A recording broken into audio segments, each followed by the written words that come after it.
আসসালামু আলাইকুম দর্শক, শুভেচ্ছা নিন। আপনাদের সবাইকে স্বাগত জানাচ্ছি আমি কনক সারোয়ার আজকের অনুষ্ঠানে। দর্শক, শিরোনাম দেখে বুঝতে পারছেন যে জেনারেল ওয়াকারুজ্জামানকে নিয়ে বৈষম্য বিরোধী আন্দোলনের নেতা হাসনাত আব্দুল্লাহর একটি ফেসবুক স্ট্যাটাস, যেটি গতকাল বাংলাদেশ সময় রাতের বেলায় মধ্যরাতে তিনি দিয়েছেন, যে জেনারেল ওয়াকার আওয়ামী লীগকে পুনর্বাসনের একটি পরিকল্পনার কথা তাকে বলেছেন। তার সেনা বাহিনীর ভেতরে যে তার যে বাসস্থান, সেখানে তাদের একটি মিটিং এ তিনি এই কথাটি বলেছেন এবং তিনি যুক্তি দিয়েছেন যে কেন আওয়ামী লীগকে আবারও রাজনীতিতে আসতে হবে, না হলে বিশ্বের কাছে গ্রহণযোগ্য হবে না, ইত্যাদি ইত্যাদি অনেক কিছু। এই বিষয়টির পরেই বাংলাদেশের ছাত্র সমাজের একটি প্রতিক্রিয়া, সাধারণ মানুষের মধ্যে একটি প্রতিক্রিয়া, রাজনৈতিক যে দলগুলো আছে তাদের মধ্যে একটি প্রতিক্রিয়া, সব মিলিয়ে রাজনীতি আবার একটি গরম পরিস্থিতি, এই যে একটি অন্যদিকে টার্ন নিচ্ছে এমন একটি অবস্থা। তো এই সার্বিক পরিস্থিতি, সার্বিক বিষয় নিয়ে আমরা কথা বলবো। আমার সঙ্গে যোগ দিচ্ছেন, কারো বিস্তারিত পরিচয় দেওয়ার কিছু নেই, আমার সঙ্গে যোগ দিচ্ছেন আপনাদের অত্যন্ত প্রিয় মানুষ পিনাকি ভট্টাচার্য।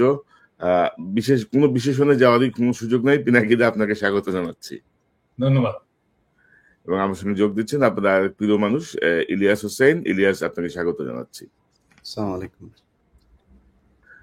তো দাদা, এই যে পরিস্থিতি, জেনারেল ওয়াকারের হঠাৎ করে, আমি আজকে শিরোনামটা দিয়েছি মানে জেনারেল ওয়াকারের নেকাব খুলে গেছে। নেকাবটা আসলে মুখোশ না, নেকাবটা জাস্ট একটা আড়াল, যেটি আসলে বোরকার সঙ্গে পড়া হয়। তো এটা মুখোশও বলতে চাই নাই, এই জন্য নেকাবটা, এই জন্য শব্দটা ব্যবহার করা হয়েছে। যে ওনার হঠাৎ যে নেকাব খসে পড়লো, আহতরা এখনো হসপিটালে, এক বছরও হয় নাই, মানে এরকম একটা রক্তাক্ত বিপ্লবের এক বছরও পূর্ণ হয় নাই, কিন্তু এর মধ্যে উনি ইনক্লুসিভ ইলেকশনের কথা ভাবছেন, উইদাউট আওয়ামী লীগ এটি হবে না। অথচ দেখেন যে 3টা ইলেকশন হয়ে গেছে যেখানে বিএনপি ছিলই না। তো মানে তখন কিন্তু ওনারা তো মানে যার যার স্ব অবস্থানই তো ছিলেন না, কেউ একবার কারোর মধ্যে কোনো প্রতিক্রিয়া আমরা কিন্তু দেখি নাই। তো হঠাৎ করে এই বিষয়টা কেন আসলো, বা আপনি ইঙ্গিত দিচ্ছিলেন, আমরা কিন্তু বিভিন্ন সময় কথা বলছিলাম। পাশাপাশি জেনারেল ওয়াকার কিন্তু গত 7 মাসে আওয়ামী লীগের যারা ঘনিষ্ঠ তাদের কাউকে কিন্তু সরান নাই, মানে সবাই বহাল ছিল। তো আপনার কাছ থেকে শুরু করি পিনাকিদা, আপনার কাছ থেকেই শুরু করি। প্রথমে সবারই একটা প্রশ্ন যে আসলে ওয়াকার সাহেব কি চাচ্ছে, কেন এরকম করছেন। হ্যাঁ, এবং গত 25শে ফেব্রুয়ারি থেকে উনি যে অ্যাগ্রেসিভ ভাবে অ্যাড্রেস করছেন, সেই অ্যাগ্রেসিভনেস এর পিছনে কারণটা কি। আমরা ছোটবেলায় গ্রাম দেশে আমরা দেখতাম যে গ্রাম দেশে বাঁশঝাড় থাকতো এবং বাঁশঝাড়ের ওইখানে অন্ধকার, দুই দিক দিয়ে বাঁশ টাস ঝাড় ইয়ে হতো এবং মনে করা হতো যে ওইখানে ভূত পেতনি থাকে, জিন ভূতের আসর টাসর হয়। এবং ওই জায়গা দিয়ে যাওয়ার সময় আমরা জোরে গান গাইতাম আর কি, জোরে জোরে কথা বলতাম যেন জিন ভূতের আসরটা যেন না পড়ে। তো ওয়াকার সাহেবের অবস্থা হয়েছে এইরকম আর কি, উনি জোরে জোরে গলার জোর বাড়ায় উনি দেখানোর চেষ্টা করতেছে যে উনি ভয় পান নাই, কিন্তু আসলে উনি ভয় পেয়েছেন। ঘটনা হচ্ছে উনি কিসের ভয় পেন? ভয়টা হচ্ছে জাতিসংঘের সেই রিপোর্ট, যে রিপোর্টটা আমি বলছি যে এটা একটা বিস্ফোরক, এবং এটা পাতায় পাতায় ছত্রে ছত্রে লেখা আছে কোন বাহিনীর কে কে কিভাবে মানুষের মানবাধিকার লঙ্ঘন করছে, গণহত্যা চালাইছে, গণহত্যার সহযোগী হয়েছে, এভিডেন্সকে ধামাচাপা দেওয়ার চেষ্টা করছে, এবং সমস্ত জায়গায় সুপিরিয়র রেসপন্সিবিলিটিতে ওয়াকার সাহেব আছে। এবং ওয়াকার সাহেব এই বিচারটাকে এড়াতে চান। এটাই হচ্ছে ওনার এই জোরে জোরে কথা বলা এবং ইনস্টিটিউটকে বিতর্কিত না করতে বলার আহ্বান জানানোর পেছনের কারণ।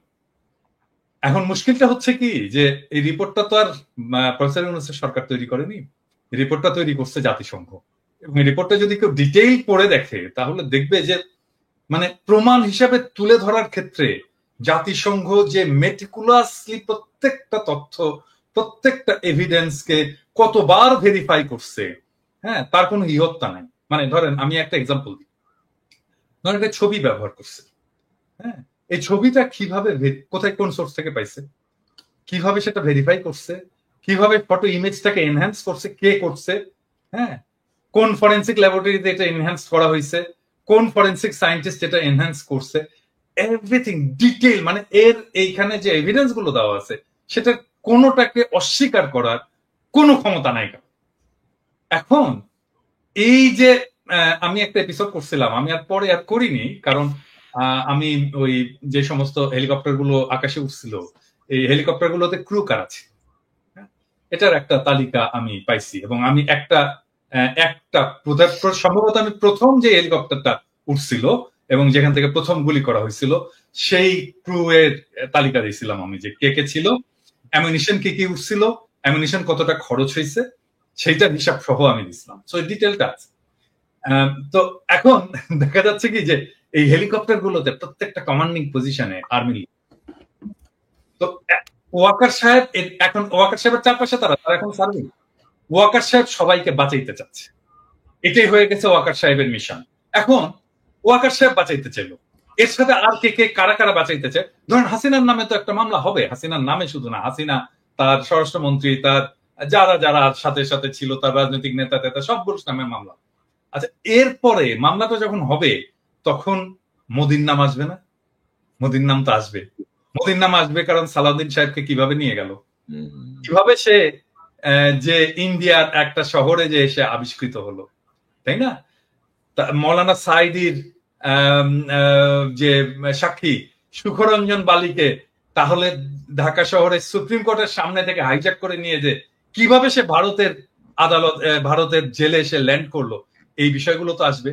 এবং হাসিনার রেজিমকে আপনি কোনোভাবে মোদির সাথে আলাদা করতে পারবেন না। তো হাসিনা যখন ট্রায়ালের মুখোমুখি হবে, বিচারের মুখোমুখি হবে, মোদিও বিচারের মুখোমুখি, সেই জন্য ইন্ডিয়া চাচ্ছে এই বিচারটা যেন না হয়, হাসিনা চাচ্ছে এই বিচারটা যেন না হয়, ওয়াকার চাচ্ছে এই বিচারটা যেন না হয়।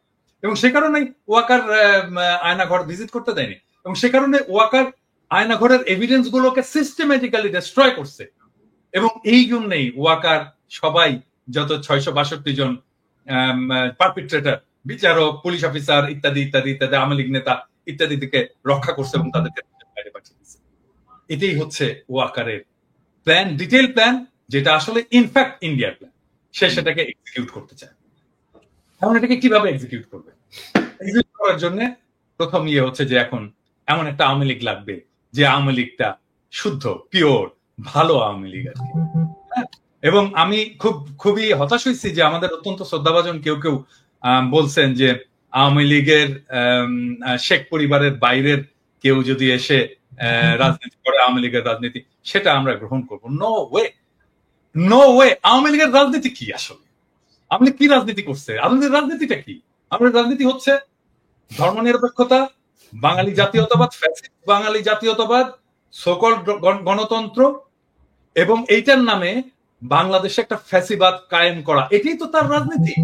দুইবার আওয়ামী লীগ ক্ষমতায় ছিল, শেখ মুজিবুর আমলে ক্ষমতায় ছিল, সে ফ্যাসিবাদ কায়েম করছে, একদলীয় শাসন কায়েম করছে।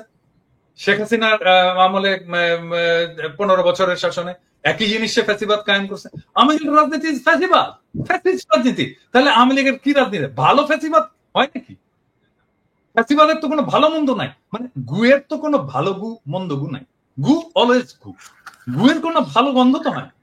তো এই জন্যে এই ভালো আওয়ামী লীগ, মানে ভালো আওয়ামী লীগের প্রতিভূকে, ভালো আওয়ামী লীগের প্রতিভূ হচ্ছে শিরিন শাহ, ভালো আওয়ামী লীগের প্রতিভূকে, ভালো আওয়ামী লীগের প্রতিভূ হচ্ছে সাবের হোসেন চৌধুরী। কেন ভালো আওয়ামী লীগ? কারণটা হচ্ছে এখানে ক্লাস, শ্রেণী। এখন তোমরা বলবা যে দাদা আপনি আবার কমিউনিস্টের মধ্যে ঢুকেন। এইটাই হচ্ছে আসল বাংলাদেশের প্রবলেম, রুলিং এলিট ক্লাস। এই যে রুলিং এলিট ক্লাস, ইংরেজি জানা ক্লাস, এটাই হচ্ছে সবসময় ক্ষমতায় থাকবে। এটাই ডেইলি স্টার, এটাই প্রথম আলো, এটাই সাবের হোসেন চৌধুরী, এটাই শিরিন শারমিন, ইংরেজি শিক্ষায় শিক্ষিত। ওই যে ইংরেজি যেহেতু ঠিকই কইছি, সেই জন্য ইংরেজি জানা এই রুলিং ক্লাস সবসময় ক্ষমতায় থাকবে। সেটা আওয়ামী লীগের নামে হোক, এটা মিলিটারি শাসনের নামে হোক, এটা বিএনপির নামে হোক, এটা হোয়াট এভার নামে হোক, এটাই তারা থাকতে চায়। এবং এটাই যদি থাকে তাহলেই সেইটা ইন্ডিয়ার স্বার্থটাকে রক্ষা করবে, ভারতের স্বার্থটাকে রক্ষা করবে। এখন এখানে প্রশ্ন উঠতে পারে যে এই গ্রুপটা কেন আসলে ইন্ডিয়ার স্বার্থটাকে রক্ষা করবে? কারণ তারা ইন্ডিয়ার সাথে ইকোনমিক্যালি এন্ড ইমোশনালি কানেক্টেড। আরেকটা জিনিস হচ্ছে কি, যে বাংলাদেশের যারা রুলিং এলিটস, যারা এই যে ইংরেজি জানা এলিট, তারা পশ্চিমের সাথে কানেক্ট করতে পারে না, ওয়েস্টের সাথে কানেক্ট করতে পারে না। আপনি দেখেন এই যে ধরা যাক আমি যদি ইয়ের কথাই বলি, মানে এটা পার্সোনালি নেওয়ার কিছু নাই, ধরেন মাহফুজুর রহমান একজন খুবই বাংলাদেশের এনলাইটেন্ড একজন মিডল ক্লাস এবং রুলিং ক্লাস ইন্টেলেকচুয়াল, এবং তার তো কোনো কিছুর অভাব নেই, টাকা পয়সার অভাব নাই, তার মেয়েকে পড়াইছে ভালো জায়গায়, এখন বলেন তো তার মেয়ে কি করে? কিছুই করে না, ইনফ্যাক্ট কিছুই করে না। সে লন্ডনে কিছুই করতে পারে না, তার ক্যারিয়ার ডুম, কিছুই না। হ্যাঁ, বা ধরেন আপনি জয়, জয় তো একটা পরিবারের একটা একটা সুবিধাপ্রাপ্ত পরিবারের ছেলে। আমার বাবা তো স্কুল টিচার রে ভাই। হ্যাঁ, তো জয়ের মা তো প্রাইম মিনিস্টার ছিল, সে তো শেখ মুজিবের নাতি। এটা প্রিভিলেজ ফ্যামিলি থেকে কি করছে জয়ের ক্যারিয়ার, গ্লোবাল কন্ট্রিবিউশন কি? কিচ্ছু না, নাথিং। আপনি এই যে বাংলার রুলিং ক্লাস, এরা আসলে পশ্চিমে কিছু করতে পারে না, এরা পশ্চিমের সাথে কানেক্ট করতে পারে না, এবং পশ্চিমের ভ্যালুজও তারা ধরতে পারে না যে আসলে পশ্চিম কি। হ্যাঁ, সেই জন্য তারা কানেক্ট করে ইন্ডিয়ার সাথে, কারণ ইন্ডিয়ায় তারা আসলে জায়গাটা পায়, স্পেসটা পায়, তাদেরকে একটু স্পেস দেয়, তাদেরকে একটু পিট চাপড়ায় দেয়। এইটাই হচ্ছে বাংলাদেশের টোটাল রাজনীতি, টোটাল পলিটিক্স এর প্রবলেম। এবং এই কারণে এই জায়গাটা থেকে আমরা বাড়াইতে পারতেছি না। এই জন্য আমি মাঝে মাঝে বলি না যে আমি যদি দেশে যাই, এই নষ্ট শহরগুলোকে জ্বালাই দিব একেবারে। কারণ এইটাকে ধ্বংস করে না দিতে পারলে, এই এলিটিজমকে ধ্বংস করে না দিতে পারলে, আপনি এই এই যে ফ্যাসিবাদের যে চক্কর, এই যে এলিটিজমের যে চক্কর, এটা থেকে বাইরে হতে পারবেন না। এই যে ঘুরে ফিরে আপনাকে একবার মাহফুজা নাম দেখাবে, একবার মতিউর রহমান দেখাবে, একবার সাবের হোসেন চৌধুরীকে দেখাবে, একবার শিরিন শারমিনকে দেখাবে, এই এলিট। ইভেন ইনফ্যাক্ট আপনি প্রফেসর ইউনূসের মন্ত্রিসভা দেখেন, এলিটস, এলিটের বাইরে কেউ নাই। মানে যারা এই বাংলাদেশের এলিট সোসাইটির ক্লাসের মেম্বার্স, এর মধ্যে ছাত্ররা দু একজন ঢুকছে, এর বাইরে আর সবাই এলিটস। আপনি দেখেন, মানে আচ্ছা বলেন কোন, আমি বলি এটা এখন বললে অন্যরকম শোনায়।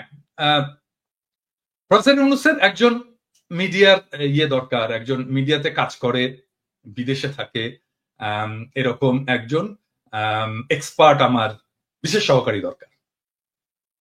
কাকে বলেন তো?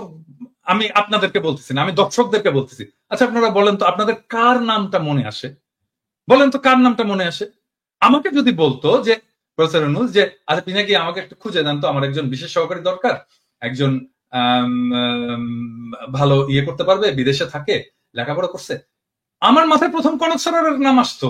আরে কনক সরোয়ার পিএইচডি করেও এলিট গ্রুপে ঢুকতে পারেনি, কারণ ওই যে এলিট সোসাইটি, ওই যে আলিরিয়াজ মিলে যে সোসাইটিটা তৈরি হয়েছে, ওইটার মধ্যে কনক সরোয়ার নাই। সেজন্য কনক সরোয়ারের নাম আসে না, মনির হায়দারের নাম আসে। মনির হায়দার বিশেষ সহকারী হয়। হ্যাঁ, তো এইটা তো প্রবলেম আমাদের। এটা তো শুধু প্রবলেমটা, এইটা শুধু মানে Awami League, BNP, professor Yunus problem না, এটা টোটাল বাঙালি এই সেকুলার এলিট সোসাইটির প্রবলেম। এবং এখান থেকে আসছে এই আওয়ামী লীগের পুনর্বাসনের এই জায়গাটা। যতক্ষণ পর্যন্ত না রিয়েল অর্থে জনগণ যতক্ষণ পর্যন্ত না এম্পাওয়ার্ড হচ্ছে, ততক্ষণ পর্যন্ত এই প্রবলেমটা থাকবে এবং এই লড়াইটাও থাকবে। আমাকে অনেকে বলে না যে আমি স্থিতিশীলতা চাই না, অমুক হই, আমি মবস্টার, আমি মব লড়াই দিই, অমুক করি তমুক করি, এই সমস্ত বলে না। আরে ভাই, আপনি তো সমাজের বেসিক দ্বন্দ্বটাকে রিজলভ করতে হবে। তো আপনি যে হ্যাভ নটস, তাদের দিকে তাকাইতে হবে, তো তাদেরকে পলিটিক্যালি এম্পাওয়ার করতে হবে। তো আপনি তাদেরকে পলিটিক্যালি এম্পাওয়ার করবেন না, এবং আপনি তার ন্যায়সঙ্গত বিদ্রোহকে আপনি মব জাস্টিস বলবেন, এটা হইতে পারে না। আপনি এটা করতে পারবেন না, আপনাদেরকে এটা করতে দেওয়া হবে না, প্লেন অ্যান্ড সিম্পল। তবে দাদা, আপনি যেটি বলছিলেন যে শুধু তো এলিট শ্রেণী না, ইউনূসের মন্ত্রিসভায় ধরেন বিপ্লবের সঙ্গে, বিপ্লব পরবর্তী সরকারে কিন্তু বিপ্লবের সঙ্গে সংশ্লিষ্টতা পূর্ণ মানুষও নাই। আর আমি দর্শকদেরকে বিনীতভাবে বলি, দাদা একটা এক্সাম্পল হিসেবে আমার কথা এনেছেন। ডক্টর ইউনূসের বিশেষ সহকারী হওয়ার জন্য আমার কোনো আগ্রহ নাই, বা আমি ওইটা যাইতে চাইও নাই। দাদা জাস্ট একটা এক্সাম্পল হিসেবে বিষয়টা এনেছেন, আপনারা আবার এটাকে অন্য ব্যাখ্যা করেন না। তো দাদা আমি আসবো আবার আপনার কাছে। এই যে ধরেন ইলিয়াস, আপনি কিভাবে দেখছেন?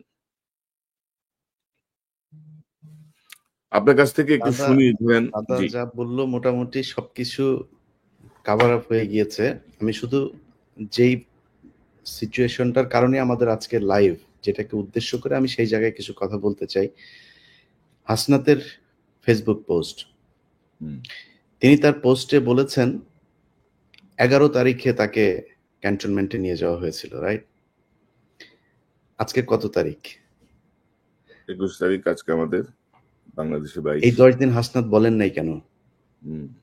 কোনো কিছু কি মানে নেগোসিয়েশন হচ্ছিল যেখানে হাসনাত যেটা চাচ্ছিল সেটা হয় নাই? মানে আমি জাস্ট যুক্তিটা বলছি আর কি। আমি আমি আমি হাসনাতের এটা নিয়ে এই করছে না, এরপরে হাসনাতের সাথে আমার গতকালকেও কথা হয়েছে।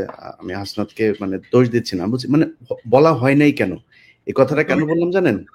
হাসনাতকে জিজ্ঞেস করছিল ইলিয়াস এটা প্রশ্নটা? হ্যাঁ, না আমি এই কথাটা জিজ্ঞেস করি নাই, এই বিষয় নিয়ে কোনো আলোচনাই হয়নি আচ্ছা। আমার সাথে। অন্য বিষয় নিয়ে আমি ওই যে আসিফের ব্যাপারে যে ইয়ে করেছিলাম সেটা নিয়েই আমি করেছিলাম। এটা জিজ্ঞেস করছিলাম। হুম। আমি এটা জিজ্ঞেস করছিলাম হাসনাতকে, হ্যাঁ, কারণ হাসনাত নানা সময় আমার সাথে নানা কথাবার্তা বলে, ওর মান অভিমান রাগ এই সমস্ত বিষয় ইয়ে করে আর কি, হ্যাঁ। তো এই সমস্ত আমি জিজ্ঞেস করছিলাম যে হাসনাত তুমি এই জিনিসটা তো আমাকেও বলতে পারতা, হ্যাঁ, ওই দিন তো আমাকেও বললা না কেন? বললো যে দাদা আমি আসলে আমাকে এইভাবে বলছে, আমি একদম এক্স্যাক্টলি এই কথাটা বলতে, দাদা আমি আসলে রাজনীতি বুঝি না, হ্যাঁ, আমি রাজনীতি ভালো বুঝি না এবং আমার মাথার মধ্যে কখন কোনটা করতে হবে এই জিনিসটা আমি সবসময় ঠিক মতো বুঝতে পারি না, আমার বয়স কম, এভাবে আমাকে বলছে। হ্যাঁ, আপনাকে বলাটা উচিত ছিল আগেই, হ্যাঁ, এটা নিয়ে আমাকে আরো আগেই বলা উচিত ছিল, কিন্তু আমি সারা দিয়ে নিয়ে রাজনীতির নানা ফ্রাস্ট্রেশন নিয়ে আমি এত বেশি জেরবার ছিলাম যে আমি আসলে বুঝতে পারিনি কখন কোনটা আমার করা উচিত, কিন্তু যে সময় মনে হইলো যে আমার এটা বলে ফেলা উচিত আমি বলে ফেলছি। এই আমাকে এক্স্যাক্টলি এই ইয়েটা দিছে, তোমার সাথে কথা হইলে তুমি এটা চেক করতে পারো। না আমি তার কথায় যেটা এই যে এই ঘটনাটা আমি জানি না সে কেন বলেছে, কিন্তু আমি তার সাথে যে কথাগুলো বলেছি তার কথায় স্পষ্ট বোঝা গিয়েছে যে আসিফ তারপরে মাহফুজ এদের একটা চক্র আছে, এই চক্রটা মিলে যা করছে সেটার সাথে এই হাসনাত সার্জিস এদের খুব ভালো একটা সম্পৃক্ততা নাই এবং তাদেরকে কিছুটা কর্নার করা হয়েছে। আমি জানি না এই কথাগুলো, যেহেতু ব্যক্তিগত আলাপ, এই আলাপগুলো আমি পাবলিকলি বলতে চাই না, কিন্তু আমি আপনাদের একটা জাস্ট সিনারিও বুঝাইলাম। দর্শকের হয়তো অনেকের মনে হইতে পারে যে মনে হয় এই হাসনাত মানেই বোধহয় মাহফুজ মানেই বোধহয় আসিফ, না, এইখানেও একটা একদম সরাসরি একটা পার্টিশন করা হয়েছে। তো আমি হাসনাতের ওই কথাটা কেন বললাম জানেন দাদা, যে আজকে বিপ্লবের 7 মাস পরে দাঁড়িয়ে মাহফুজ বলেন শাহবাগীদের শাহবাগী ট্যাগ দিয়া, তারপরে এই যে কোনো জায়গায় মিটিং মিছিল টিছিল করা, এগুলোতে তারা খুব একটা মানে ভালো মনে করছেন না। ওনারা এসছেন হচ্ছে এই মবের মাধ্যমে, এসে তারপরে এখন কিছু কিছু জায়গা নিজেদের সুবিধা মতো বাগিয়ে নিয়ে এখন আর ওনারা কোনো বিশৃঙ্খলা চান না। এখন যেখানে যে জায়গায় আছেন সেই জায়গায় থেকে তারপরে ওনারা চান এটা চলুক এইভাবে, এটাই ওনারা চান। না তাই তো হয় ইলিয়াস, এটাই কিন্তু হওয়ার কথা।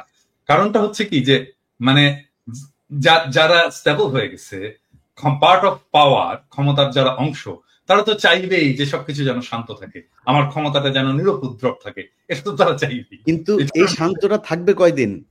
এই মাহফুজ, আমি তো বললাম তো থাকবে না, এই মাহফুজ, এই আসিফ, এই নাহিদ, এই হাসনাত, এই সার্জিস রাস্তার টোকায়ের কাছেও মার খাবে, কেউ ঠেকাইতে আসবে না। কি মনে করে মাহফুজ? মনে করে কি ও নাকি 5 কোটির নিচে নাকি ও কোনো করে, ওর সাথে কোনো ডিলিংস 5 কোটির নিচে নাকি করা যায় না।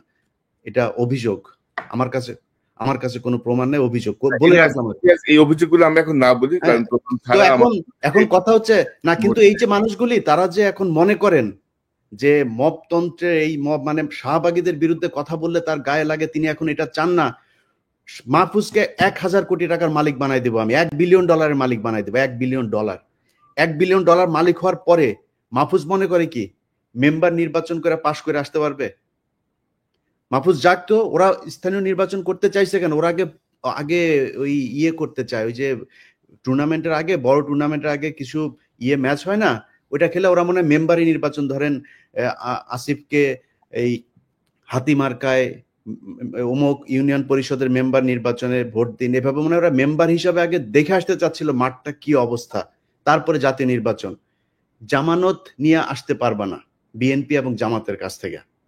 অতএব এত লাফানোর কিছু নাই যে আপনি এসছেন মবতন্ত্রের মাধ্যমে, আপনি এখন এসে সবকিছু আইন কানুন ভাবে তারপরে দেখেন। আইন, এই যে বিচারকগুলোকে আপনি সরাইলেন, কোন আইন দিয়ে সরাইছিলেন?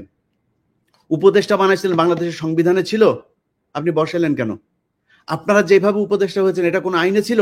এখন বিডিআর এর মামলার সময় আপনি আইন দেখান, এখন উদিচির মামলার সময় আপনি আইন দেখান, 21শে আগস্টের মামলার সময় আপনি আইন দেখান, ওই ফেনীতে যেই বনজ কুমার আর ব্যারিস্টার সুমনরা যেটা করে গিয়েছে সেই 16 জন মানুষ এখন পর্যন্ত তারা কেন কন্ডেম সেলে আছে? আপনি করতে পারেন নাই, সময় পান নাই। শামা ওবায়দের সাথে অন্ধকারে সিনেমা হলে চিপাই গিয়া বসে সিনেমা দেখার সময় পান, এই কাজ করার সময় পান না। এটার জবাব বাংলাদেশের মানুষের কাছে। আমি বলেছি যে 5 বছর 10 বছর 20 বছর যত বছর প্রয়োজন হয় থাকুক তারা। আমরা তো বিএনপির কাছ থেকে বেশি সুবিধা নিতে পারতাম, তাই না?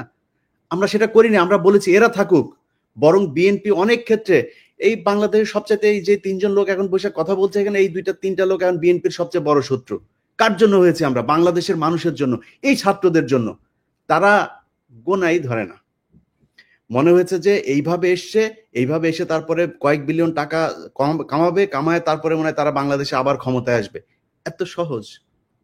আপনার মতো এরকম কয়েক বিলিয়ন ডলারের মালিক বাংলাদেশে বিএনপির অনেক নেতা আছে, নাম ধরে বলতে পারি, তারা আওয়ামী লীগের সময়ই কামাইতো। আপনি কি মনে করেন নাকি আজকে এই বিতর্কে আর গেলাম না, তারা কামাইতে পারতো, কিন্তু তারা কিন্তু টাকা দিয়ে আপনি বাংলাদেশে রাজনীতি করতে পারবেন। আপনার চেয়ে বহু টাকাওয়ালা লোক বসে আছে বাংলাদেশে। আমি একটা জিনিস, সরি ইলিয়াস, আমি ইন্টারাপ্ট করার জন্য, যে জিনিসটা আমি আমার সকালবেলা দেখে খুবই মেজাজ খারাপ হয়েছে। নাসিরউদ্দিন পাটোয়ারি জাতীয় নাগরিক পার্টির একজন খুবই গুরুত্বপূর্ণ নেতা, সে আজকে একটা স্ট্যাটাস দিচ্ছে, মানে আমার দেখছেন, কেউ দেখছেন এটা স্ট্যাটাস? ইলিয়াস দেখছো? আমি খেয়াল করিনি। সেই স্ট্যাটাসে সে বলতেছে জিয়াউর রহমান লুটেরা। মানে কি ধৃষ্টতা! মানে এই ছেলের তো রাজনীতি করার কোনো অধিকারই নাই, রাইটই নাই, কোনো রাজনীতি করার বিন্দু মাত্র তার পলিটিক্যাল ট্রেনিং নাই। মানে সে জিয়াউর রহমান ক্যারেক্টারকেও বোঝেনি, জিয়াউর রহমানের রাজনীতিকেও বোঝেনি, জিয়াউর রহমানের কন্ট্রিবিউশনকেও বোঝেনি, এবং জিয়াউর রহমান বাংলাদেশের জন্য কি সেটাও বোঝেনি। সে বলে দিল লুটেরা। এত বড় ধৃষ্টতা! আশ্চর্য ব্যাপার। মানে একটা রাজনীতিতে, মানে আমি বলবো যে এই সময়টা, এই যে ওয়াকারের এই ইস্যুটা নিয়ে একটা কিন্তু মোরাললেস জাতীয় ঐক্যের একটা অবস্থা সৃষ্টি হয়েছে। কারণ তারপরে বিএনপির মিডিয়া সেলের পোস্টগুলো দেখেন, পোস্টগুলো আমরা যদি দেখি তাহলে দেখবো সে সালাউদ্দিন সাহেবের 5ই ফেব্রুয়ারির একটা মন্তব্য দিচ্ছে যে আমরা আওয়ামী লীগের বিচার চাই, আওয়ামী লীগের বিচারের মাধ্যমে, হ্যাঁ। তারপরে কতগুলো মিডিয়া সেলের পোস্ট, সব প্রো পিপল, আমরা যা চাই সেইখানে, আর সেইখানে নাসির পাটোয়ারি যে জিয়াউর রহমানকে লুটেরা বল। আরে বেটা, কি বলবো, 2 দিনের পোলা। যখন রাজনীতি মানে কি আসলে এটাই বোঝেনি। রাজনীতি মানে তো ফ্রেন্ডশিপ তৈরি করা, বন্ধুত্ব তৈরি করা। তুমি বন্ধু বানাবা, তুমি যতজনকে পারবা বন্ধু বানাবা, তোমার স্ফিয়ার অফ ইনফ্লুয়েন্স বানাবা। এখন আমরা বলবো যে বিএনপি, আমরা যেটা চাই সেই জায়গায় বিএনপি আসছে, স্বাগতম, আসেন আমরা একসাথে কাজ করি। এই আওয়ামী লীগকে আপনারাও চান না, আমরাও চান না। আপনি চান বিচার, আমাদের হয়তো সামান্য কিছু আছে, তফাৎ আছে কিন্তু আসেন আমরা বসে আমরা একসাথে কাজ করি। এবং এই সময়টা আসলে আমাদের তৈরি করা উচিত যে আমরা যতগুলো রাজনৈতিক দল আছে, আমাদের যত মত আছে, অ্যান্টি ফ্যাসিস্ট মত আছে, তাদের একসাথে আসার বসার একটা বাস্তব শর্ত তৈরি হয়েছে। আসেন আমরা একসাথে বসি, ডায়ালগ করি, আওয়ামী লীগ প্রশ্নে আমরা একসাথে একটা সিদ্ধান্ত নিই। এবং আমার মনে হয় আমরা বাকি সবাই ইনক্লুডিং বিএনপি আওয়ামী লীগ নিয়ে এখন একটা সিদ্ধান্ত নেওয়ার মতো অবস্থায় আমরা চলে আসছি, এবং দ্যাটস ওয়ান্ডারফুল। আজকে দেখেন 27 নম্বরে হয়েছে, এই যে আওয়ামী লীগ মিছিল করছে এই করে, হ্যাঁ, ঠেকাইছে কারা জানেন? ছাত্র দলের ছেলেরা ঠেকাইছে। আমার তো ছাত্র দলের ছেলেদের এখন স্যালুট দিয়ে বলতে হচ্ছে যে আয় বাবা বুকে আয়, হ্যাঁ, এইটাই তো চাই আমরা, তো এই ছাত্র দল চাই, আমরা তো এই বিএনপি চাই, হ্যাঁ। সো এখন তৈরি হয়েছে একটা অভূতপূর্ব একটা জাতীয় ঐক্যের প্রেক্ষাপট, যেই জাতীয় ঐক্যের উপরে দাঁড়ায় আমরা পরবর্তী জায়গায় যাইতে পারি। আর নাসিরউদ্দিন পাটোয়ারি এখানে বলে দিল। আমার মনে হয় নাসিরউদ্দিন পাটোয়ারির শুধু, আমি জানি না কি অবস্থা, ওর ক্ষমা চাওয়া উচিত, জাতির কাছে ক্ষমা চাওয়া উচিত জিয়াউর রহমান সম্পর্কে ধৃষ্টতাপূর্ণ মন্তব্য করার জন্য। এবং আমি এটা খুবই পার্সোনালি নিছি, ইউ অল নো যে আমি ব্যক্তিগতভাবে, শুধু পলিটিক্যালি না, ব্যক্তিগতভাবেও আমি জিয়াউর রহমান চরিত্রটাকে অ্যাজ পলিটিক্যাল লিডার, বাংলাদেশের একজন আইকন হিসেবে আমি কতটুকু রেসপেক্ট করি। এবং এই জায়গায় আমি জানি না নতুন জেনারেশনের কথা, আমাদের জেনারেশন এটাকে কোনোদিন মেনে নেবে না, কোনোদিন না, নেভার এভার। এইটা যদি ছাত্ররা না জানে, নতুন দলের লোকেরা যদি না জানে, তাহলে রাজনীতি না করাই। না দাদা, ওই যে ছাত্র উপদেষ্টা বা ছাত্র যারা ধরেন নেতৃত্বে আছে, তাদের যে বডি ল্যাঙ্গুয়েজ বা তাদের যে হাবভাব আর কি, এটা ঠিক মনে হয় না তারা বিপ্লব করে আসছে আর কি। মনে হয় যেন একটা ওই এলিট পলিটিক্যাল না পার্টি। কনক ভাই, আপনি দেখেন শুরুর দিকে আমরা যখন আসিফ নজরুলের ব্যাপারে কথা বললাম, আমি আসিফ নজরুলের ব্যাপারে কথা বলার পরে এই আসিফ সবার আগে এসে আসিফ নজরুলের পাশে দাঁড়াইলো, কিচ্ছু বলি নাই, হজম করেছে। আজকে আপনি আপনার বইতে লিখেছেন ক্যান্টনমেন্টে আপনি জানেন হাসনাত গিয়েছে, হাসনাত বলেছে না যায় নাই সে, আপনি গিয়েছেন।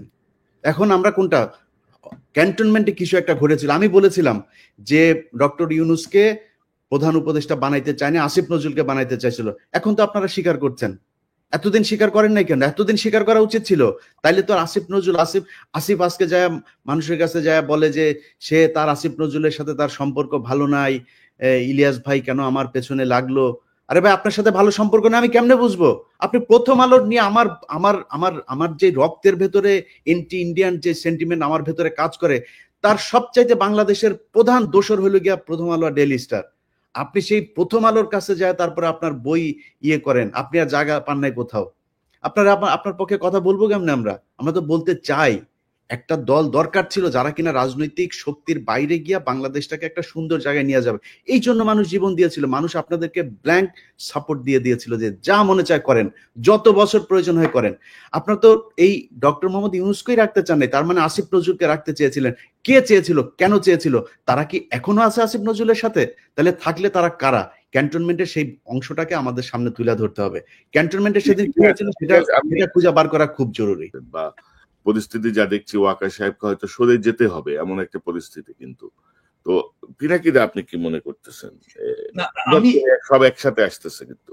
না আমি আমি এইখানে এখন আমি আসলে একটু কনক্লুসিভ জায়গায় যেতে চাই যে এখন আসলে কি করা উচিত। মানে আমাকে অনেকে বলে যে দাদা কোন দিকে যাচ্ছে দেশ, কি হবে না হবে। আমি বলি যে দেখেন দেশের অবস্থা এমন ভোলাটাই, প্রত্যেক মুহূর্তে প্রত্যেক দিন চেঞ্জ হচ্ছে।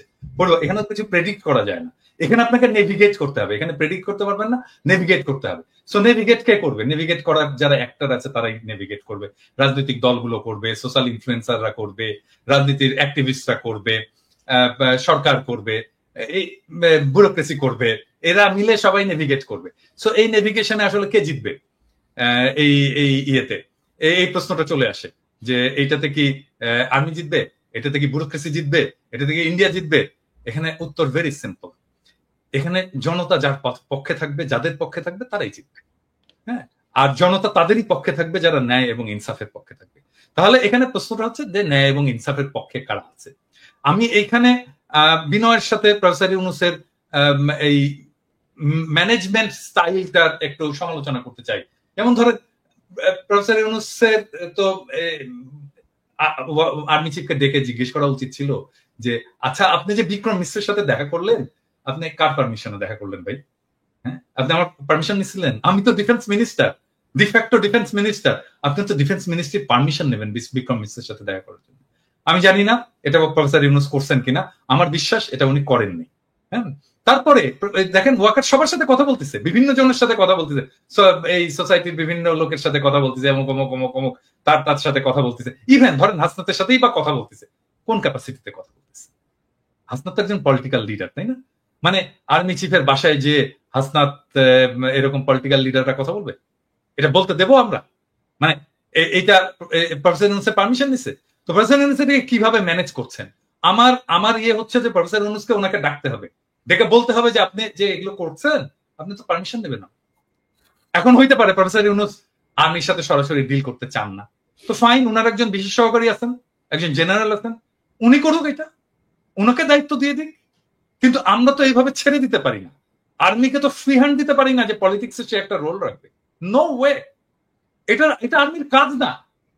আর এখন ধরেন মানে আর্মি ডিপ্লয় করা হয়েছিল, একটা আইন শৃঙ্খলা পরিস্থিতি, একটা গ্যাঞ্জাম ট্যাঞ্জাম ছিল, এটি হয়েছে, এখন অনেক হয়েছে।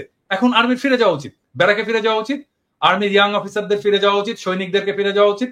অনেকগুলো কারণে, এক হচ্ছে এতদিন মাঠে থাকা উচিত না, 2 নাম্বার তারা ক্লান্ত, 3 নাম্বার তাদের প্রফেশনাল ট্রেনিং এর দরকার আছে। তোরে ভাই, আর্মিকে তো আমার ট্রাফিক পুলিশ আর এই মব পিটানোর কাজে লাগানোর দরকার নাই, তাকে দেশ রক্ষার কাজে লাগাবো, আমি তাকে ট্রেনিং দেবো, আমি তার স্কিল বাড়াবো, তাকে ক্যান্টনমেন্টে যে তার যুদ্ধবিদ্যা শেখাবো, আমি সে ক্যান্টনমেন্টে ফিরে যাক।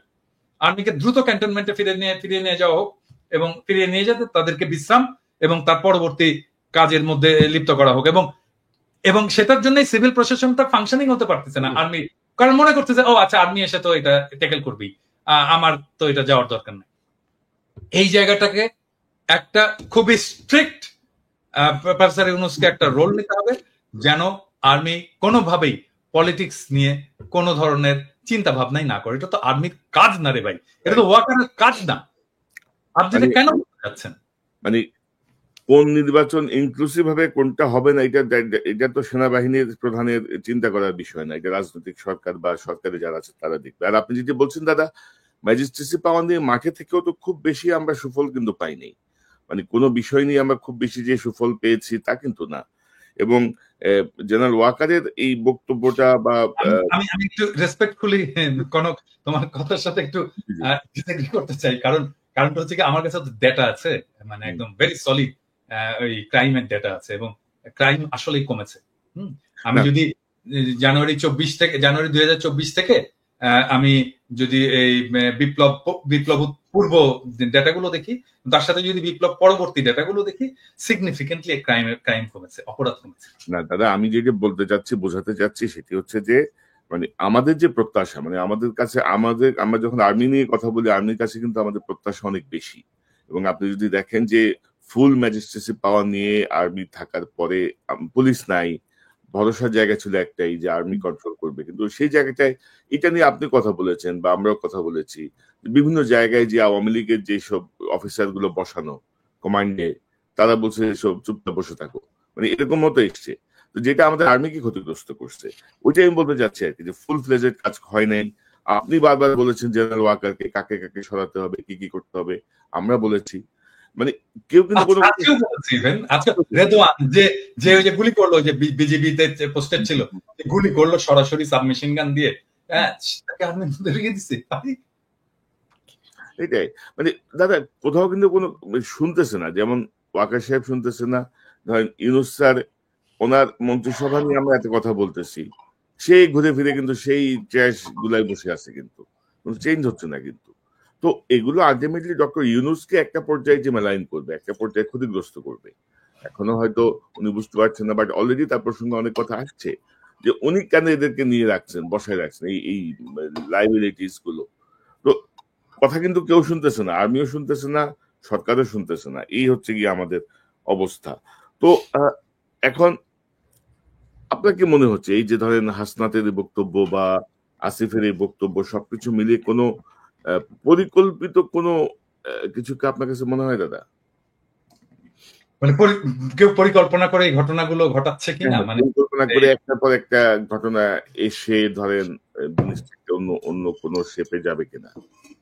ওই যে আমি যে বললাম যে প্রেডিক্ট করা মুশকিল, কারণ এখানে অনেকগুলো ইন্টারেস্ট গ্রুপ তো কাজ করছে। মানে এখানে ইন্ডিয়া কাজ করছে, এখানে র কাজ করছে, এইখানে মিলিটারি ব্যুরোক্রেসি কাজ করছে, এখানে জেনারেল পারপিট্রেটর জেনারেল যারা গণহত্যা গুম খুনের সাথে যুক্ত ছিল তারা এখানে কাজ করছে, এখানে হাসিনা কাজ করছে, হাসিনার দলের লোকেরা কাজ করছে, তার ফান্ড ফাইন্যান্স কাজ করছে।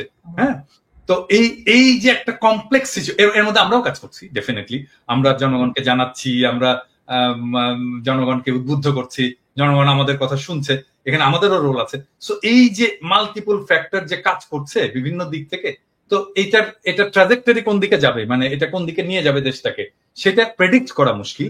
কিন্তু আমি বলবো যে আমি তো প্রেডিক্ট করি না, আমি নেভিগেট করি। আমি এর মধ্যে দিয়ে হাল বেয়ে আমি এক জায়গায় যেতে চাই আর কি, এর মধ্যে দিয়ে ড্রাইভ করে আমি এক জায়গায় যেতে চাই। সো আমি ড্রাইভ করে যাব যেটা ন্যায় ইনসাফের পক্ষে, এবং আমরা সবাই থাকবো, জনগণকে আহ্বান জানাবো যেটা ন্যায় এবং ইনসাফ সেই জায়গায় থাকবেন। এবং আমি 4টা জিনিস বলছিলাম, কনকা মনে আছে কিনা, আমি আবার বলি সবাইকে।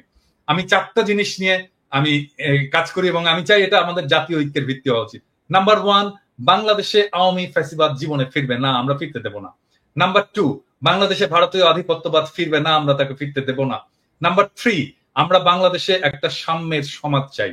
নাম্বার 4, বাংলাদেশে আমরা একটা ইনসাফের সমাজ চাই। আমার চাওয়া এই সামান্য 4টা জিনিস, এই 4টার জন্য আমি জীবন দিয়ে দেব, এবং এইটাই আমার অন্যের সাথে ঐক্য করার ভিত্তি হবে। এবং আমি প্রফেসর ইউনূস সরকারকেও বলবো যে আপনার কাজের মধ্যে এই 4টার রিফ্লেকশন ঘটান। এবং আমি বিএনপি কে বলবো, জামাতে ইসলামীকে বলবো, বাংলাদেশের সকল রাজনৈতিক দলকে বলবো যে এখন আপনারা বসে আসেন, আমরা একটা জাতীয় ঐক্য তৈরি করতে পারি কিনা। এই চারটা বেসিসের ভিতর আপনারা যদি কিছু অ্যাড করতে চান করতে পারেন, কিন্তু যত বেশি অ্যাড করবেন এটা কমপ্লেক্স হবে। এবং আমি বিএনপির যত নেতার সাথে কথা বলছি, জামাতের যত নেতার সাথে কথা বলছি, ইভেন জামাতের বাইরেও যত নেতার সাথে কথা বলছি, এমনকি ছাত্রদের যত নেতার সাথে কথা বলছি, এই চারটা পয়েন্টে কিন্তু কেউই ডিসএগ্রি করেনি, কেউই ডিসএগ্রি করেনি। কিন্তু ফর্মালি আমরা কেন বলতে পারতেছি না এটাকে আমার এটা ঐক্যের প্ল্যাটফর্ম হবে, এর উপরে দাঁড়িয়ে আমরা আমাদের পরবর্তী রাজনীতি নির্মাণ করব। রাইট। তবে তবে দাদা, এই যে সেনাপ্রধানের এই উদ্ভূত যে পরিস্থিতি, বক্তব্য, এটা নিয়ে আমার মনে হয় যে আইএসপিআর এর একটা ব্যাখ্যা খুব জরুরি। আসলে সেনাপ্রধান কেন বলেছেন, কোন প্রেক্ষিতে বলেছেন, কি বিষয়, এটা ব্যাখ্যা আমরা খুব সহজে দিতে পারে, কিন্তু আইএসপিআর কে ঠিক কথা বলবে, মানে আইএসপিআর সেটাই বলবে যেটা তাকে বলে দেওয়া হবে। এটা এটা এটা ইয়ে না, আমরা এটা অনেক পরে জানতে পারবো যে আসলে কেন এটা হয়েছিল। আমি একটা ইন্ডিকেশন পাইছি যে আসলে উনি কেন এত ভয় পাইছেন, একটা ইন্ডিকেশন পাইছি, এটা কালকে বলবো নি আমার দর্শকদেরকে। না, মানে সামথিং রং আর কি, সামথিং রং। আর ডক্টর ইউনূসের প্রতি আহ্বান যে আপনি আরেকটু স্ট্রংলি বিষয়গুলো হ্যান্ডেল করেন। ইলিয়াস, আপনি কি মনে করেন, মানে পরিস্থিতি কি দেখতেছেন, কোন দিকে যাচ্ছে, বা এই আপনার মনে কোনো আশঙ্কা আছে কিনা? আমিও কনক্লুশনে যাই, কারণ হচ্ছে যে এতক্ষণ যা বললাম সেটা একজন দেশের নাগরিক, আমার মনে হয় একজন দর্শক যে চিন্তাটা করছে সেই কথাগুলো আমি কিছুক্ষণ আগে বললাম। কিন্তু এখন এইখানেই যদি আলোচনা শেষ হয় তাহলে মানুষ হোপলেস হবে, তাহলে কি হচ্ছে, কি হইতে পারে।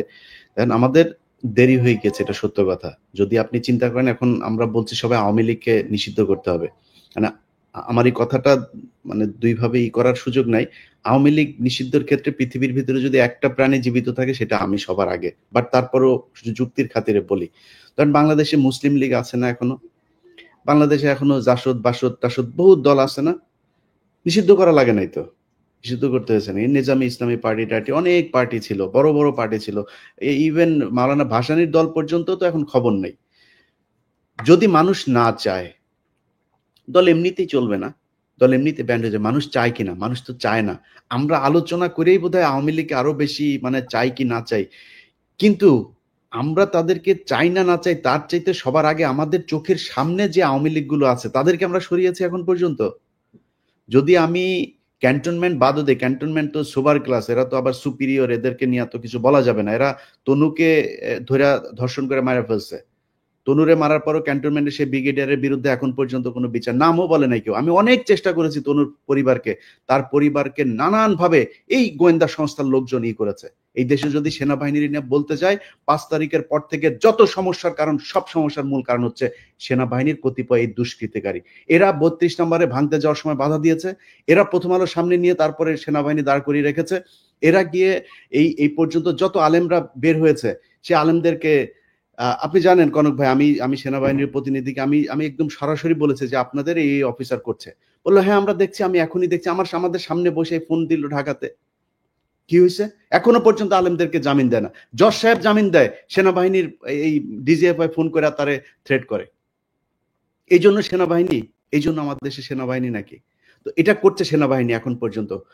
আওয়ামী লীগ যদি নাকি আপনি ছাত্ররা, আমি আপনাদের অনেক কমপ্লেন করলাম, এখনো পর্যন্ত আপনাদের সুযোগ দিচ্ছে। আগেই বলেছে খুব বেশি দিন সময় নাই, এই ছাত্রদল ছাত্র শিবির যাদেরকে আপনারা এখন তুচ্ছ তাচ্ছিল্য লোকেরা কিছুই নিজেদেরকে বিশাল আকারে সাম্রাজ্যের মালিক মনে করেন, এই ছাত্রদল ছাত্র শিবিরের কারণেই 5 তারিখের ঘটনা ঘটানো সম্ভব হয়েছে। আপনাদের পক্ষে করা সম্ভব হইতো না এককভাবে, এটা মনে রাখেন। তাদেরকে নিয়ে ছাত্রদল ছাত্র শিবির মারামারি করবে, টেন্ডারবাজি করবে, অনেক কিছু করতে পারে। তাদের ব্যাপারে কথা বলতে গেলে খুব সাবধানে কথা বলেন, যারাই 15 বছর অন্তত সরকারের সাথে হাত মেলায় নেয় তাদের ব্যাপারে। সো তাদেরকে হিসাব করে যেমন কথা বলতে হবে। আর আপনারা যারা কিনা এখন পর্যন্ত আওয়ামী লীগের যে লোকজনগুলো আছে, যারা মনে করেন যে আপনারা কয়দিন পরে টাকা পয়সা নিয়ে তারপরে খুব ভালো অবস্থানে থাকবেন, সেই ছাত্রদেরকে বলতে চাই, যদি নাকি আসলে এই দেশে থাকতে চান, আমি আবারও রিপিট করি, দেশে যদি থাকতে চান, পরিস্থিতি যা হয়েছে আপনি দেশেই থাকতে পারবেন না। আসিফ নজরুল অলরেডি তার বউ বাচ্চা আমেরিকায় পাঠিয়ে দিয়েছে, সে টাকা পয়সা যা পাঠাচ্ছে একদম দায়িত্ব নিয়ে বলছি, আপনাদেরকে গ্যারান্টি দিয়ে দিলাম, আসিফ নজরুল আমেরিকাতে প্রপার্টি কিনেছে। প্রপার্টি কার মাধ্যমে কিনেছে সেটাও জানি। পরিস্থিতি আসুক, পরিস্থিতি আসলে আপনারাই জানতে পারবেন, তখন এই ক্যান্টনমেন্টের ঘটনা যেমন আজকে বের হয়েছে ওইভাবে সবকিছু সামনে নিয়ে আসা হবে। আচ্ছা, এই যে টাকা পয়সা নিয়ে করছেন, এটা নিয়ে বাঁচতে পারবে না। কি করতে হবে? যেটা করতে হবে সেটা হচ্ছে এই যে হত্যা মামলার আসামিগুলো আছে না, এটার উপরে আপনাদেরকে সবার আগে এমফেসিস করতে হবে। আপনারা যারা আহত হয়েছে না, তাদের চিকিৎসার জন্য সর্বোচ্চ করতে হবে। যারা নিহত হয়েছে তাদের পরিবারকে খুব দ্রুত বড় অঙ্কের রাষ্ট্রীয় কোষাগার থেকে তাদের জন্য করতে হবে। এর আগে আমি বলেছি, পিনাকিদা বলেছে, আমরা একদম স্পষ্টভাবে যে যদি আপনার টাকার প্রয়োজনে, ফান্ডের প্রয়োজনে আমাদেরকে বলেন, আমরা ফান্ড কালেক্ট করে দেব। বাংলাদেশের মানুষ এই জুলাইয়ের যে শহীদ, তাদের জন্য তাদের সর্বোচ্চ স্যাক্রিফাইস করতে রাজি আছে। আপনাদের কারণে মানুষ সেগুলো নিয়ে কথা বলে না, কারণ আপনারা তোলেনি না। মাঝখানে একবার কষ্টের কথা বলি, মাঝখানে একবার এরা পঙ্গু হাসপাতালের সামনে গিয়ে দাঁড়াইলো। আমি একজন ছাত্র উপদেষ্টাকে, সমন্বয়কে আমি বললাম যে ভাই, এই মানুষগুলো এখনো পর্যন্ত আমাদের মিডিয়াতে কথা বলে তারপর চিকিৎসা নিশ্চিত করতে হবে। সে আমার কি জবাব দিছে জানেন দাদা? সে আমারে বলে যে ভাই, এরা হইছে উপদেষ্টা হইতে চায়, বুঝছেন? আমার এরা উপদেষ্টা হইতে চায়, এদের অন্য ধান্দা আছে। যে কোনো ডিসেন্ট ভয়েসকে, যে কোনো প্রমিনেন্ট ডিসেন্ট ভয়েসকে বলা শুরু করে আর কি, যে উপদেষ্টা হইতে পারেনি জন্যই এরকম এগুলি করে। তো আমরা এই বিডিআর হত্যাকাণ্ড নিয়ে ধরেন যে কাজগুলো করা হয়েছে, সেনাবাহিনীর পক্ষ থেকে এখনো পর্যন্ত যেই কারণে বিভিন্ন জায়গায় তাদের লোকজন বিভিন্ন লোকজনকে থ্রেট করে, একজন আলেম তাকে জামিন দেওয়া হয়েছে 2000 আপনার মানে এখন থেকে 9 বছর আগে। তারাবি নামাজ পড়ে সে যে বাড়িতে যাচ্ছে, তারে ফলো করে করে তারপরে বাড়িতে ঢোকার সাথে সাথে তারে ধরে নিয়ে আসছে। 16 বছর বয়স একজন হাফেজ। আচ্ছা সরি, আমি ইলিয়াস এখানে একটু ইন্টারাপ্ট করি তোমাকে, কারণ এটা আমাদের ইন্টারনাল আলাপ, যেটা আমরা বাইরে বলিনি এখনো। আমি তোমাকে বলছিলাম যে আলেমদের যারা, আমি কিন্তু বেশ কিছু আলেমের মামলা ডিসমিস করার জন্য আমি নিজে ব্যক্তিগত উদ্যোগ নিয়ে কাজটা করছি, পিপিদের সাথে কথাবার্তা বলে। এবং এই লিস্টটা একটু প্লিজ করো তুমি। আমার সাথে কালকে রাতেই আমার সাথে আলেমদের একটা প্রতিনিধির মিটিং হবে। আপনি চাইলে আমি আপনাকে তাহলে সেখানে রাখতে পারি। আমাকে রাখো, লিস্টটা দাও। আমি নিজে আমি এখানে ভলান্টিয়ার করতে চাই এবং আমি ওনাদেরকে হেল্প করতে চাই। গ্রাউন্ড লেভেলে দরকার হলে আমি কথা বলে যেভাবে হোক এই ভুয়া মামলাগুলো থেকে তাদেরকে বের করে নিয়ে আসার আমি সর্বোচ্চ চেষ্টা করব। দাদা, আমরা শোটা শেষ করে এই একটা 5 মিনিট একটা মিটিং করে নেব। আমি যেটা বলতে চাচ্ছিলাম, গুরুত্বপূর্ণ দুটো পয়েন্ট বাদ পড়ে যাচ্ছে। শিরিন শারমিন চৌধুরী, আপনি জানেন যে ভুয়া পাসপোর্ট করতে যে মানে এক সেনাবাহিনীর কর্মকর্তার বাসায় তিনি আছেন, তার ব্যক্তিগত কর্মকর্তাকে দিয়ে প্রভাব খাটিয়ে তিনি তার পাসপোর্ট করতে চেয়েছিলেন। তার মানে শিরিন শারমিন চৌধুরী এখনো দেশে আছেন। আমি জানি যে আরাফাতও দেশে আছেন, আরাফাতও দেশে।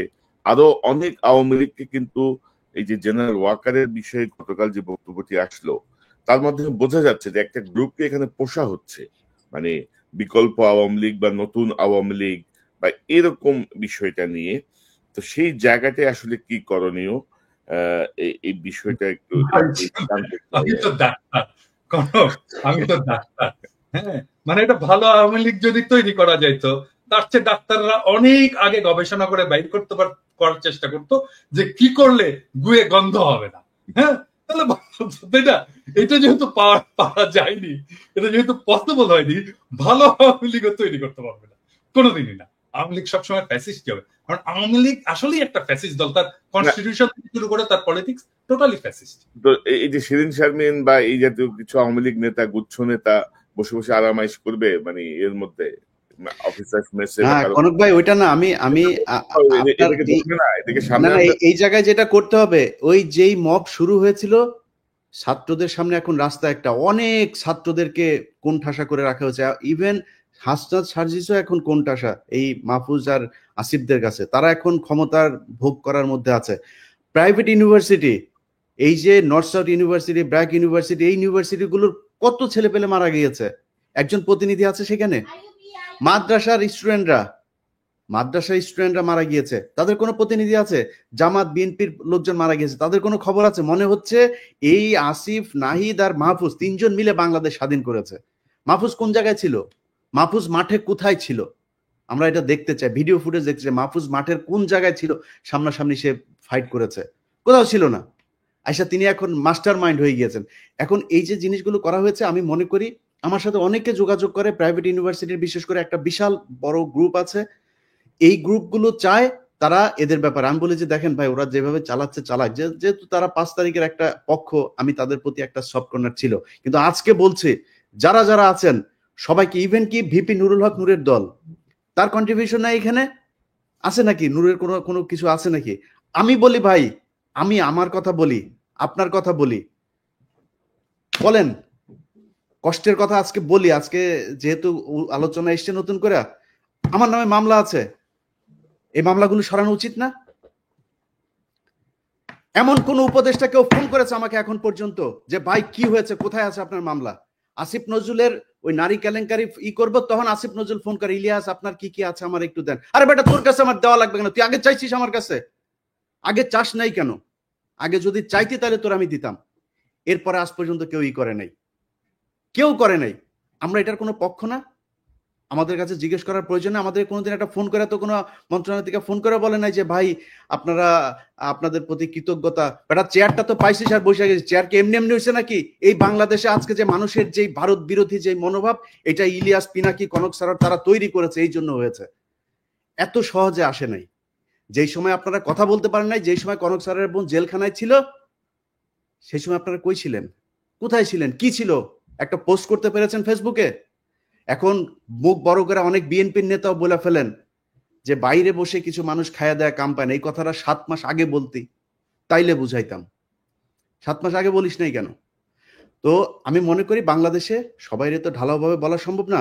জামাত, বিএনপি, হেফাজত, এই প্রাইভেট ইউনিভার্সিটি, পাবলিক ইউনিভার্সিটি, এই যে এখন দেখেন যেখানে যাচ্ছে তারা মার খাচ্ছে। কারণ কি? কারণ ওই পক্ষটা তাদের এই কার্যক্রমকে পছন্দ করে না। তো আমি মনে করি তাদের কালকে থেকে যেখানে যেখানে, সময় টিভিতে এখন পর্যন্ত খুনিরা বসে অফিস করে। ভাই খুনি কেমনে অফিস করে?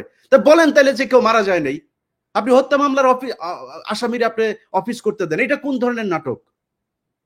আশিক রহমান, এই যে আরটিভির হত্যা মামলার আসামি, কই?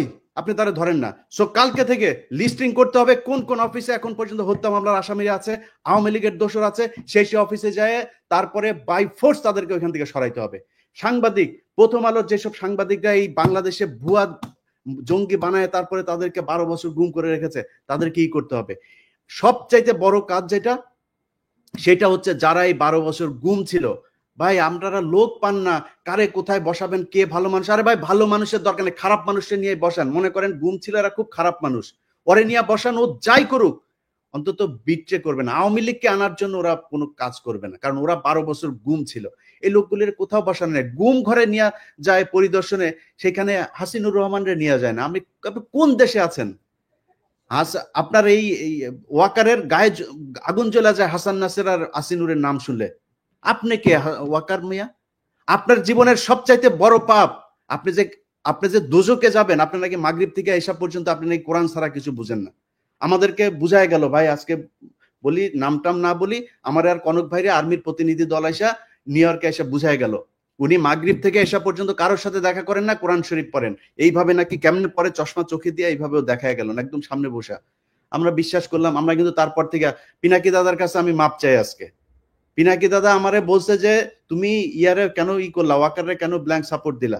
আমাকে দাদা ইয়ে করেন, দেখেন বিডিআর এর এটা নিয়ে ভালো একটা রেজাল্ট আসবে। ফারাবির এখন পর্যন্ত ছাড়ে নাই। আমারে বললো ইলিয়াস আপনি কি চান? আমি বললাম আমি চাই বাংলাদেশের আলেমগুলো, যেই আলেমরা, যেই ছাত্রদল, ছাত্র শিবির, যেই ইয়েগুলো লোকগুলোকে শেখ হাসিনা 12 বছর জেলে পাঠিয়েছিল, তাদের সবাই ছাড়বেন। ফারাবির নাম ধরে বলেছে, ফারাবির এখন পর্যন্ত ছাড়ে নাই। তো পিনাকিদার কথা সেদিন না শুনে আমার ভুল ছিল, আজকে বুঝতে পারলাম।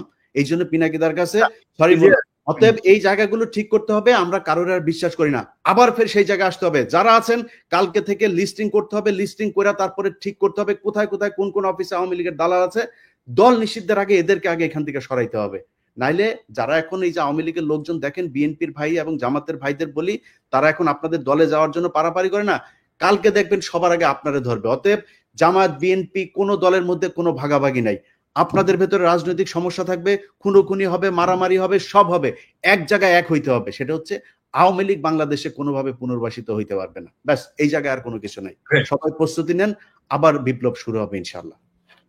দাদা আপনার কোনো মন্তব্য? আমার নামেও কিন্তু একটা মামলা শুধু খালাস হয়েছে, তাও এটা কিন্তু কেউ উদ্যোগ নেয়নি। কারণ আমার মামলার সাথে ছিল মুশফিকুল ফজল আনসারী আর ওই যে আশিক ছেলেটা তো খুব নামকরা অ্যাক্টিভিস্ট এবং খুব উদ্যমী ছেলে, ও নিজে এটা করছে, সেই জন্য ওর সাথে সাথে আমার মামলাটা খালাস হয়েছে, কিন্তু আমার অন্য মামলাগুলো কিন্তু কোনোটাই খালাস হয়নি, সবগুলোই আছে।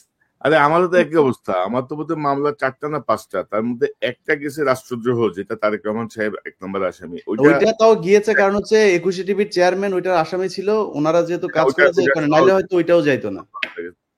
আর বাকি দিয়েছে মানে ডিজিটাল সিকিউরিটি অ্যাক্টের মধ্যে আরো 3-4টা আছে, আমরা জানিও না, মানে কারো কোনো খোঁজ খবরও নাই রে দাদা। আমরা তো মানে কি বলবো আর কি। তো দেখা যাক, নতুন মেরুকরণ একটা শুরু হয়েছে মনে হচ্ছে, এই ভালো হইলে ভালো, না হইলে তো সব সোজা হয়ে যাবে। তো দেখা যাক কি দাঁড়ায়। পিনাকি ভট্টাচার্য, আপনাকে ধন্যবাদ, অসংখ্য ধন্যবাদ। ইলিয়াস হোসেন, আপনাকে ধন্যবাদ। নিশ্চয়ই আমরা পর্যবেক্ষণে রাখি সামনের পরিস্থিতি কোন দিকে যায়, সে অনুযায়ী নিশ্চয়ই আমরা আমাদের আলোচনা বা বিশ্লেষণ করে ধরবো। ভাই একটা কথা বলতে চাই, এক লাইন, পিঠের চামড়া একটারও থাকবে না। যারা মনে করেন না যে এরে না ওরে না এরে, আপনি টাকা পয়সা কামায়, মাহফুজ বলেন, নাহিদ বলেন, আসিফ বলেন, আওয়ামী লীগ যদি নাকি কোনোভাবে পুনর্বাসিত করেন, পিঠের চামড়া একটারও থাকবে না। ছাত্রদল ছাত্র শিবিরের সাথে অলরেডি তো গ্যাঞ্জাম শুরুই হয়েছে, সামনে ছাত্রলীগের আইনা, তারপরে ত্রিমুখী পিটানি খাবেন। টাকা পয়সা নিয়ে সারা জীবন ওই যে মইনিউ আর ফখরুদ্দিনের মতো যায় সারা জীবন এক জায়গায় বসে থাকতে পারবেন। আমি পিনাকি কনক সারোয়ার, আমরা কিন্তু বাইরে থাকলেও মানুষ ডাকে, ভাই আসেন দেশে, আসেন না কেন, আমরা এখন দেশে যাইতে পারি, এটা সমস্যা নেই। আসিফ নজরুলের বাপের ক্ষমতা নাই, দেশে গেলে আমার মামলায় আমার আটক করে নিয়ে যাবে, কিন্তু আপনাদের জীবনে কিন্তু যাইতেও দিবেন, কেউই যাইতে দিবেন, কেউই ডাকবে না আপনারে। সো সাবধান, পিঠের চামড়া একটারও থাকবে না, সবাই সাবধান থাকেন। ইলিয়াস তোমাদের সাথে দেখা করতে আসলো, তো আমার সাথে আসে না কেন দেখা করতে? বললো না কেন যে দাদার সাথে কথা বলেন না কেন? কি ডরাই না? আমার এখানে আসার দাদা, এই জিনিসগুলো আমাদের তাদের সাথে আমরা প্রমিস করেছি যে আমরা আপনাদের এই বিষয়গুলো, এই আপনার নামটাম কাদের সাথে কি মিটিং হয়েছে এগুলো নিয়ে আলোচনা করবো না। তারপরে বলি কারণটা কি। কারণটা হচ্ছে আমি যে বিডিআর এর কাজটা করছিলাম, এই বিডিআর এর এই বিষয়টা নিয়েই তাদের যুক্তি দেখেন, সেনাবাহিনীর যুক্তি শোনেন। যুক্তি হচ্ছে কনক সারোয়ার, ইলিয়াস হোসেন, পিনাকি ভট্টাচার্য, আপনাদের এই দেশের অসামান্য অবদান, আপনাদেরকে যথাযোগ্য সম্মাননা দিয়ে দেশে আনা হবে, আপনাদের সম্মান দেওয়া উচিত আমাদের। আচ্ছা, এখন কি করতে হবে? সেনাবাহিনী নিয়ে করা যাবে না, বিডিআর নিয়ে করা যাবে না। বিডিআর নিয়ে কি হয়েছে? বিডিআর নিয়ে করলে নাকি এটা নাকি সেনাবাহিনীর সুনাম ক্ষুণ্ণ হবে, 1। 2 নাম্বার পয়েন্ট হচ্ছে এখানে অনেক মহিলা রেপ হয়েছে, এদের নাম প্রকাশ পেয়ে যাবে। কত লেম একটা যুক্তি, আপনি চিন্তা করেন, এটা হয়ে যাবে। তো আমি বলেছি যে আমরা পৃথিবীতে এখন পর্যন্ত, আমি তো সাংবাদিকতায় যতটুকু আমার প্রশিক্ষণ নেওয়া হয়েছে, আমি তো কোথাও শুনি নাই যে কোনো রেপ হওয়া কোনো নারীর নাম কোনো গণমাধ্যম প্রকাশ করতে পারে, আনলেস শি ইজ ডেথ। মারা যাওয়ার পরে আপনি তার নাম প্রকাশ করা যাবে, কিন্তু মারা যাওয়ার আগ পর্যন্ত আমরা তার নাম, ছবি কোনো কিছুই প্রকাশ করি না। আমরা বলবো কেন? এটা গোপন একটা তদন্ত হবে, কারা কারা করেছে। যে বিডিআর এর সৈনিকরা ধর্ষণ করেছে তাদের ফাঁসি দিয়ে দিবেন, যারা ছাড়া পেয়েছে তাদেরকেও ধরবেন, যারা সাক্ষীদের ভেতরে অনেকে ক্রিমিনাল আছে তাদেরকে ধরবেন, ধরে নিয়ে তাদের ফাঁসি দিবেন। আমি তো না করি না, আমি বিচার চাই, বরং আপনাদের চাইতে বেশি বিচার চাই আমি। সো আপনারা করেন এই যুক্তিতে বিডিআর এর নিয়ে কাজ করতে না। তো আমি বিডিআর এর প্রোগ্রামটা করেছি অনেক সেন্সর করে দাদা, এইটারে নিয়ে যদি আসল কথা যদি বের করা যায়, তাহলে সেনাবাহিনী যারা মারা গিয়েছে তাদের মধ্যে অনেকের পোলাপানের মান সম্মান নিয়ে রাস্তায় বার হইতে পারবে না। যাদেরকে আমরা শহীদ বলি, এদের মধ্যেও 2-4 জন আছে যাদের পোলাপান রাস্তাঘাটে বের হইতে পারবে না মান সম্মান নিয়ে। সব দোষ বিডিআর এর এখানে দিয়া, এবং ওই যে এটা শুনি নাই দেখেই কিন্তু তার পরের দিনই কিন্তু ওই সেনাপ্রধান বলেছে ফুল স্টপ। আমাদের ওই মিটিং এর পরের দিনই কিন্তু ফুল স্টপ। 24 তারিখের ঘটনা তাইলে? হ্যাঁ, মিটিং এর পরের দিনই ফুল স্টপ। মানে আমি একটা বিষয় বলি যে দাদা দেখেন, যে বিডিআর বা সেনাবাহিনীর সম্মান, এই যে নতুন যে কমিশনের যে ল, সেই ল অনুযায়ী হাসিনা যে বিচার করে গেছে, সেই বিচারে কিন্তু কমিশন হাত দিতে পারবে না। ওই বিচার কিন্তু বহাল, কিন্তু ওই আইন বহাল, ওই বিচার বহাল, তদন্ত বহাল, সবই বহাল। ওইটা একটা চ্যাপ্টার, কমিশনের হচ্ছে সেকেন্ড চ্যাপ্টার। কমিশন কিন্তু এটা ইন্টারফেয়ার করতে পারবে না। তো এখানে তো বোঝা যায় যে বিডিআর এর জায়গাটা রিয়েলি উন্মোচন হোক, এটা বর্তমান সময়ের অনেকে চাচ্ছে না। তো আমার মনে হয় যে আমরা আজকে আর বড় না করি, একটা সেন্টেন্স একটু বলতে চাই, একটা সেন্টেন্স বাংলাদেশের সমস্ত রাজনৈতিক দলগুলোকে, যে ভাই উত্তর পাড়ার সাথে ঘুটু করা বন্ধ করেন, ওখানে যাওয়া বন্ধ করেন। আপনারা যদি যান, কে কে যাচ্ছেন ধরবো একটা করে, আর একেবারে কচ্ছপের কামড় দিয়ে কিন্তু ধরবো। উত্তরপাড়ার সাথে পলিটিক্যাল পার্টির কোনো ধরনের কোনো আলোচনা চলবে না আজকে থেকে। এবং এটা নিয়ে তত্ত্বাবধায়ক সরকারেরও এটা একটা উদ্যোগ নেওয়া উচিত, যেন এইখানে এইটাই শুরু করে। একবার হলো এই এমবেসি গুলোতে যে ধর্ণা দেওয়া, আবার শুরু হয়েছে উত্তরপাড়াতে যে ধর্ণা। জনগণের কাছে যাও রে ভাই, জনগণের কাছে যাও, ওইটাই রাজনীতি। ওর জন্যই রাজনীতি করো, উত্তরপাড়ার জন্যও করো না, আর এমবেসির জন্য। একটা জিনিস দাদা, সেটা হচ্ছে যে আমরা এই আলোচনায় হয়তো সেনাবাহিনীর কষ্ট হইতে পারে যে আমরা সেনাবাহিনীর বিরুদ্ধে, আমরা সেনাবাহিনীকে এই দেশের রক্ষক মনে করি। আমরা তাদেরকে তাদের সম্মানের জায়গায় দেখতে চাই। সেনাবাহিনীর মিডল, তারপরে জুনিয়র যারা যারা আছে, তারা প্রচন্ড দেশপ্রেমিক। বাংলাদেশের প্রতিটা সৈনিক দেশপ্রেমিক, তারা কোনো ধান্দাবাজিতে যায় না। জুনিয়র অফিসার তারা আমাদের ভাই, তাদের বিরুদ্ধে আমাদের কোনো অভিযোগ নেই। এবং আপনাদের কাছে আমাদের অনুরোধ থাকবে যে কোনো পরিস্থিতিতে এই আওয়ামী লীগের রেখে যাওয়া জেনারেলরা যদি নাকি কোনো ধরনের কিছু করার চেষ্টা করে, আপনারা রুখে দাঁড়াবেন। আপনাদের সাথে আমরা আছি, বাংলাদেশের মানুষ আপনাদের সাথে আছে। অবশ্যই। জি, আপনাদের দুজনকে অসংখ্য ধন্যবাদ। দর্শক, এতক্ষণ যে অনুষ্ঠান শুনলেন, ইলিয়াস বলছিলেন হাসিনা বা আওয়ামী লীগ যদি পুনর্বাসিত হয় তাহলে নাসির, নাহিদ, আসিফ এদের কি পরিস্থিতি হবে। আরে জেনারেল ওয়াকারের কি পরিস্থিতি হবে? জেনারেল ওয়াকার যদি হাসিনার কোনো মিথ্যা প্রলোভনের যদি তিনি ভাবেন যে তার প্রতি খুব সদয় থাকবেন হাসিনা, এটি ভাবাও ঠিক হবে না। সো জেনারেল ওয়াকারের ঝুঁকিও কম না। কোনো বিবেচনাতেই আওয়ামী লীগকে পুনর্বাসন করার কোনো সুযোগ নাই। কোনো ইনক্লুসিভ, এক্সক্লুসিভ কোনো ফরম্যাটেই আওয়ামী লীগ বাংলাদেশে যেন পুনর্বাসিত না হয়, সেই জায়গাটায় শুধু আজকের হাসনাতের এই স্ট্যাটাসের প্রেক্ষিতে না, সকল রাজনৈতিক দলের প্রতি এটি এক ধরনের বার্তা। কেউ যেন কোনোভাবে, বিশেষ করে এত রক্তাক্ত বিপ্লবের পরে, এত গুম খুন লুটপাটের ইতিহাস সামনে আসার পরে আমার মনে হয় যে কোনো সুস্থ মস্তিষ্কের মানুষ আওয়ামী লীগকে পুনর্বাসন করতে চাইবেন না, বা আওয়ামী লীগকে বাংলাদেশের কোন রাজনৈতিক দল হিসেবে এই মুহূর্তে দেখতে চাইবেন না।